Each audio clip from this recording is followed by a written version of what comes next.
خبر شامل کرتے ہیں اسلام آباد سے۔ شاہ محمود قریشی کا کہنا ہے کہ پی ڈی ایم اتحاد بکھرنے کی شروعات ہو چکی ہے، عملی طور پر یہ اتحاد ختم ہو چکا ہے، اب صرف اعلان کرنا باقی ہے۔ میڈیا رپورٹس کے مطابق وائس چیئرمین تحریک انصاف شاہ محمود قریشی نے کہا ہے کہ بلاول بھٹو نے جلسے میں سوات کے حوالے سے خدشات ظاہر کیے۔ سندھ کے بارے میں بلاول بھٹو ٹھیک کہہ رہے ہیں، تاہم بجٹ میں سندھ کی ایلوکیشن کے بارے میں تبصرہ کیوں نہیں کیا؟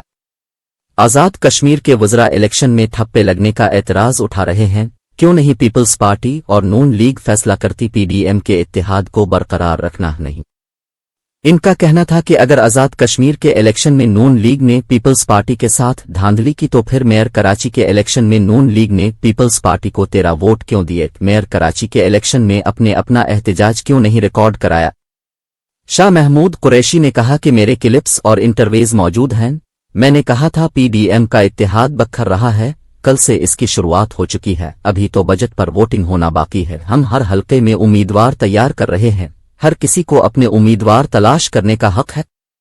یاد رہے کہ اس سے قبل شاہ محمود قریشی نے کہا کہ بے گناہ پر ہاتھ نہیں ڈالا جائے گا، تو بے گناہوں کو چھوڑ دیں۔